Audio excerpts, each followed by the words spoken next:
It's Baal Teshuvah Express, a little different this time because it's Reuben's birthday. So we got all this going on here, and we're not very prepared because it started raining on us.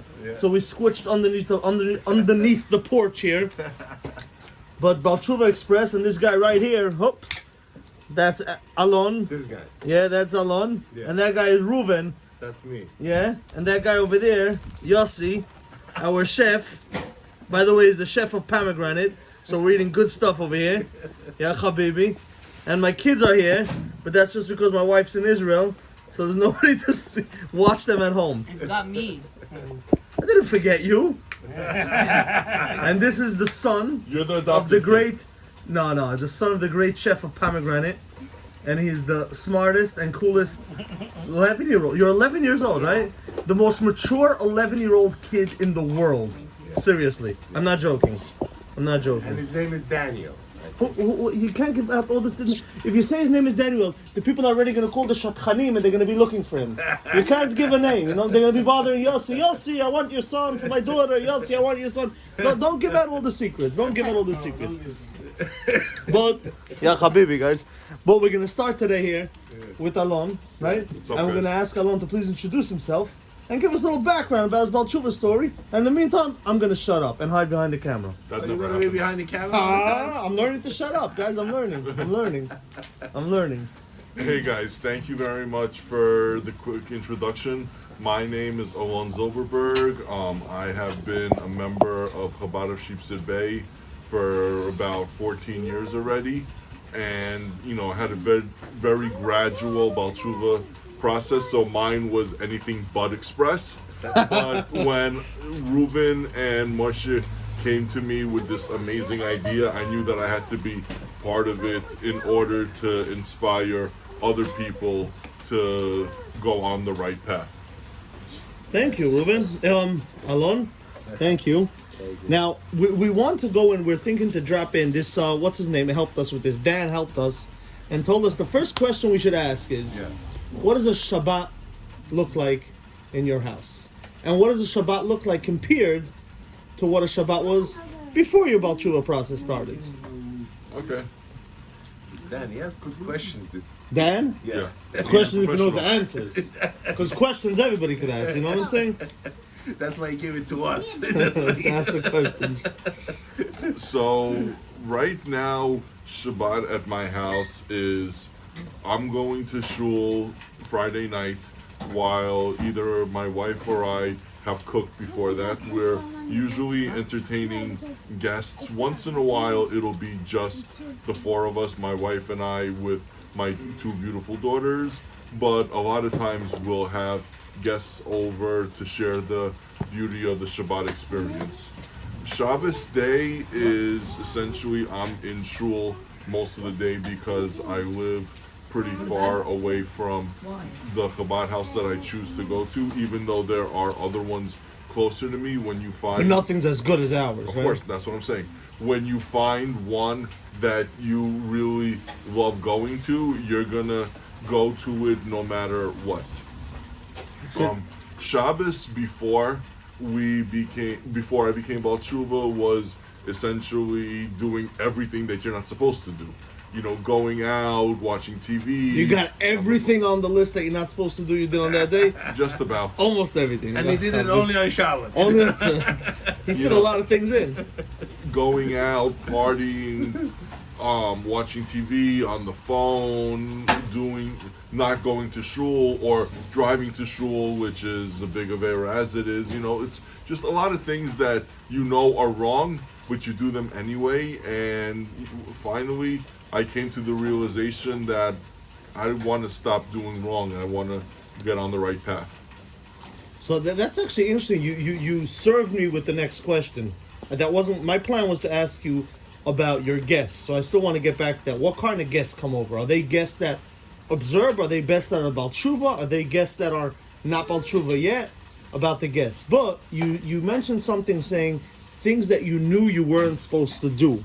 So that means before you started your Baal Teshuvah process, you already knew about Yiddishkeit, Judaism, and understood what you're supposed to do and what you're not supposed to do. I'm understanding from your question, right? Yeah, I mean, listen, I know I'm not supposed to that I'm supposed to observe the Shabbos and not watch TV, not go out, not do all these things, not drive to shul, but it's a matter of convenience. You know, if I want to have dinner on Friday night and then sit down and watch a game, then that's what I'm going to do. If I'm far away from shul and my fat ass is too lazy to walk here, I'm going to drive. We didn't get. Did we get it? Is fat on the camera? No. We can believe it, I guess. Huh?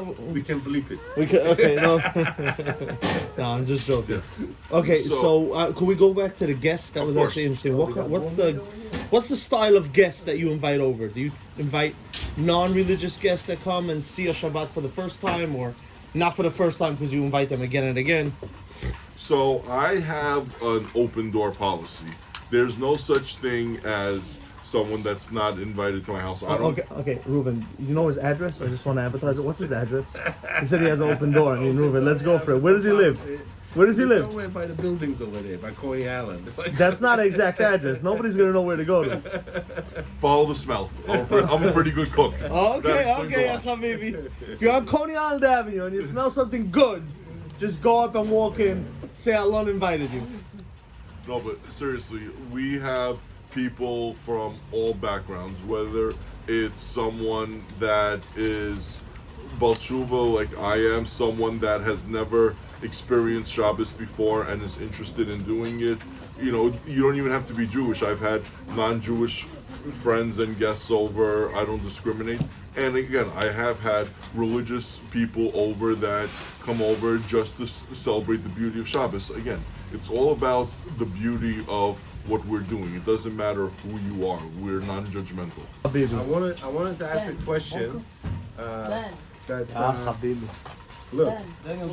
like I said, we come to the shul. We don't know much about each other.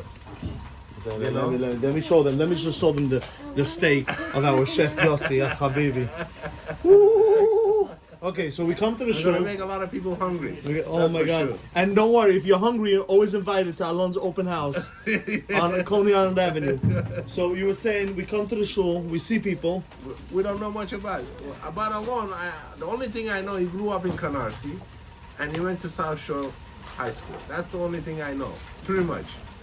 So we want to know a little more about you. You know, growing up in Canarsie, let's start with that.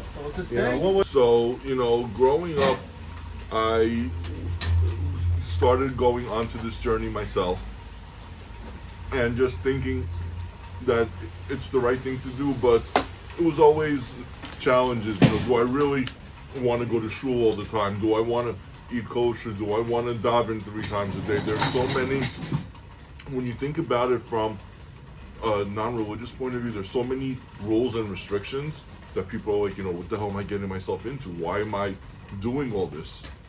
But then when you think about it, it's not a rule and a restriction.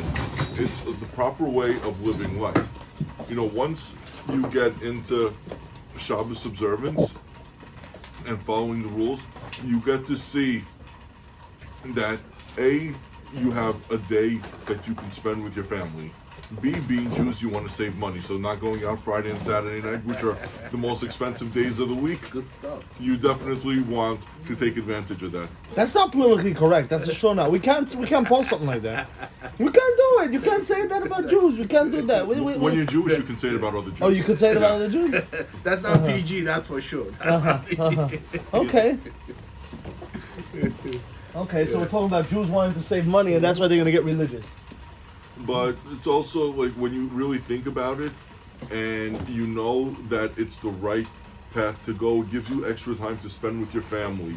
It gives you 25 hours to disconnect from all the BS that's going on in the world. You don't have your phone vibrating with work emails. You're not worrying about what's going on in the news or fake news or whatever news it is. You know, you're just spending time with family, with friends, and really connecting to the Eberster, to the one above, and knowing that you're on the right path. Nice. Last question. You want to choose it? What's your last question? My last question. Yeah. If you're thinking that much, I'm gonna take it. You say. Yeah, Habibi. Tell me about the conflict between getting invited someplace, and there's pork on the table, and you used to eat pork. Did you eat pork before or No. no? Okay. So do you even have that conflict with the food conflict, or not The really? food conflict I have because a lot of times we're invited to restaurants or to friends' houses that aren't kosher. So you get into the issue of, are you gonna go? Are you gonna eat? What are you gonna eat? You know, a lot of times I'll go to friends or family's houses, and quite frankly, I'll bring my own food, just because A, I'm a big guy, I like to eat. B, I know that they're not going to.